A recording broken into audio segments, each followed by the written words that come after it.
Okay, guys, so I promised, I said that I would not take forever to do another video, so here I am. So for those of you who are joining for the first time, hi, my name is Jonelle, like the boy's name, John and then L. So today I'm gonna tell you guys the meaning behind my tattoo. Could you see it? So I actually got it for my 30th birthday. Don't excuse the fact that I'm only half dressed because, well, you know, I'm in my house. Anyways. So yeah. It was significant for me to get it for my 30th birthday because you know how people really say that in your 30th year it's kind of like cleaning up like all the messes that you made in your 20s, or like just like reflection and life doesn't begin till 30 and all those cliche things. It's actually true.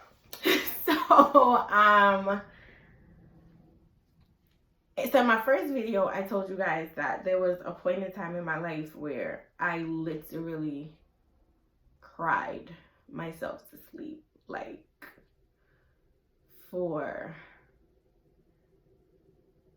like it's probably 365 days in the year. I probably cried for about 200 of those. It was just a really bad year. It was. And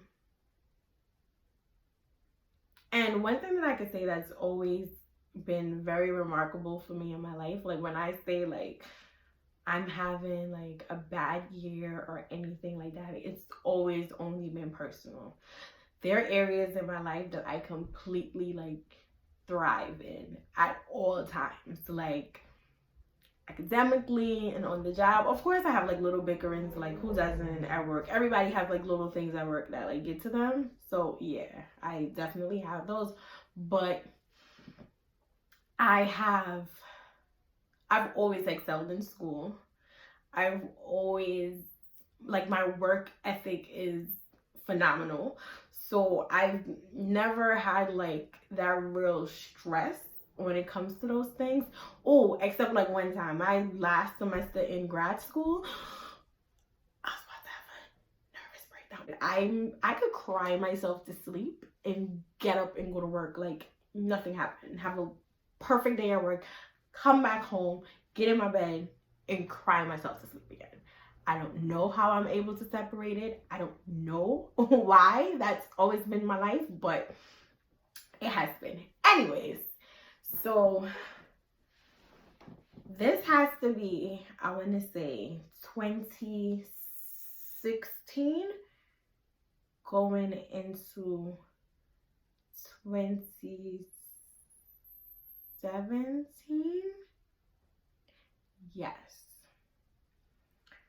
What was going on in my life? So if you watched my first video, you've known that from there I've been open and I've said that I have not been in a relationship for about 7 years.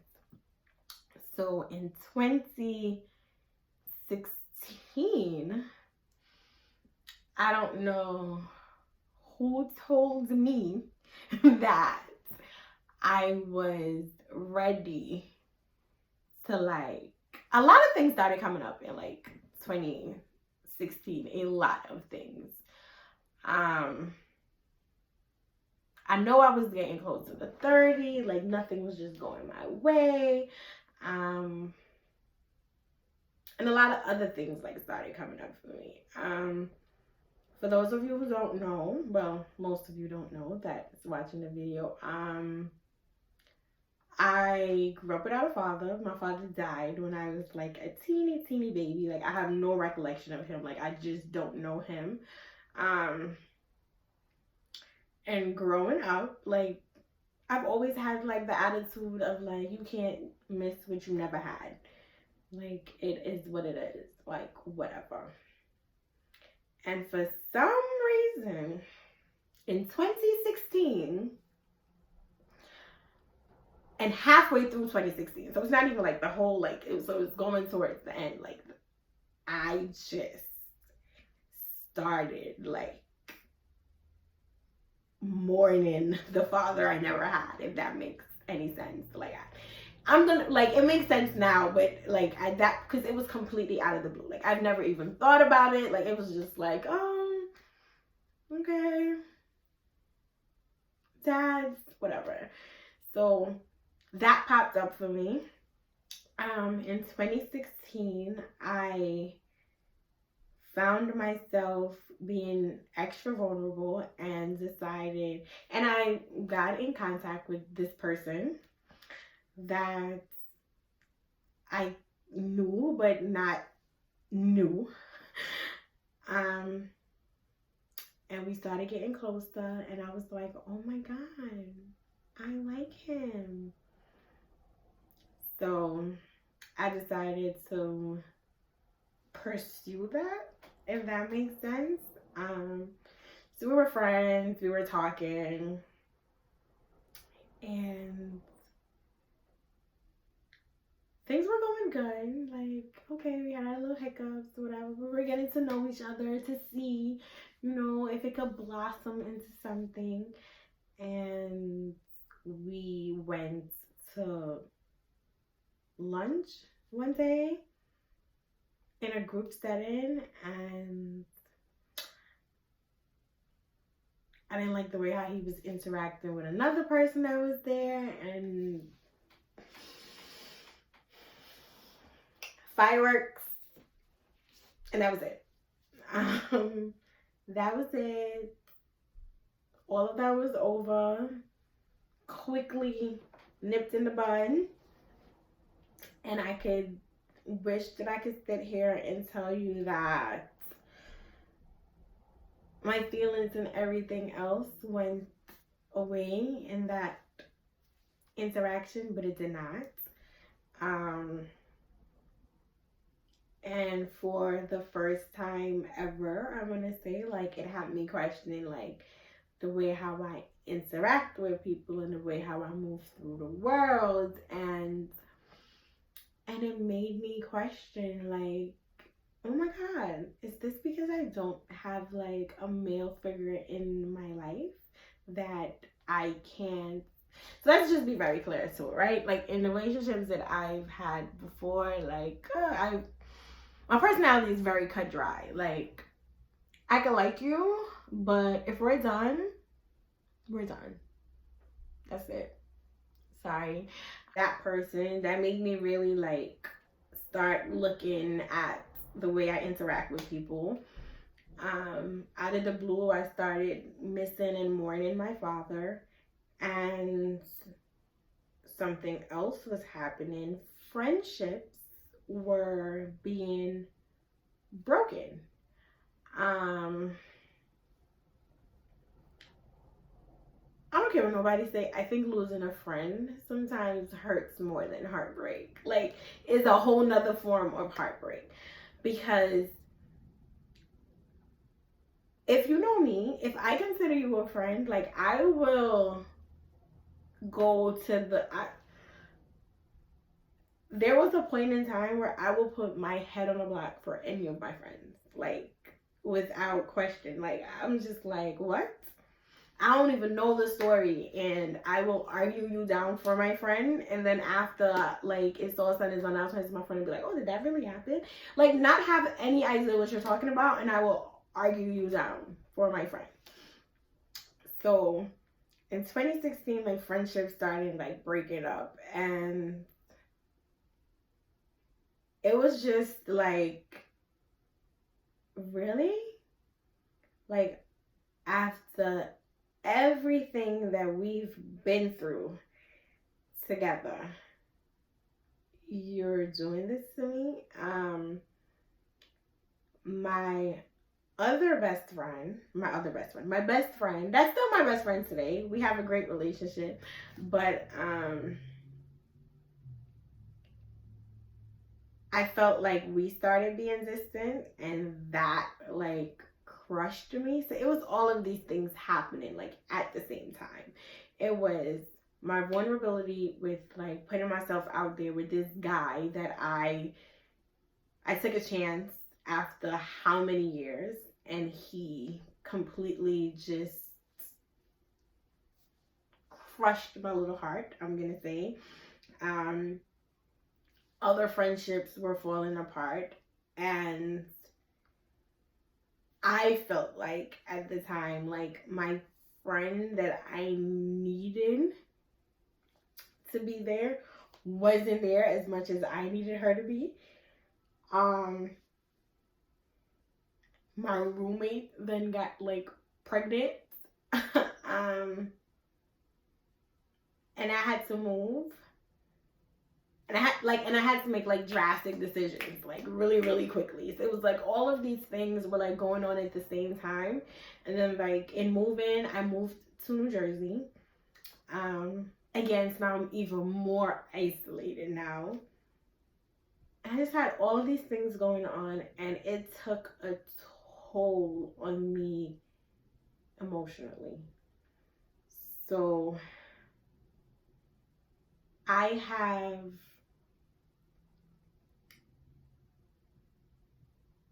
don't think I've ever like even told anybody this, but I had suicidal ideations. Like I didn't have intent. I didn't have means. I didn't have a plan. It was never anything that I would like outwardly like do, because one, I'm scared as hell. And two, I am a Christian, so I absolutely do believe that if I kill myself, that I will go to hell. But it was just like these subtle things of like I was in so much emotional pain that I honestly was okay with like going to sleep and not waking up the next day. Like I really felt like the only way to like end this pain that I was feeling was to like not feel anything anymore, and the only way to not feel anything anymore was death. So it was like I would go to sleep and I would wake up in the morning and I was like, damn, here I am. Gotta do it again.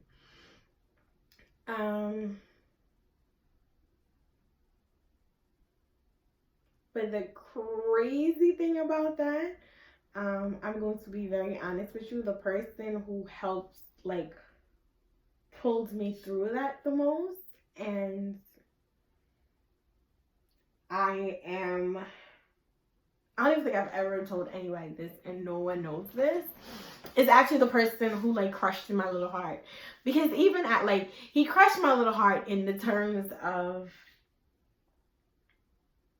it was established that nothing was going to come from our interactions, but he still was very close to me. And if I needed somebody to talk to, he would be there. If I needed a shoulder to cry on, he would be there.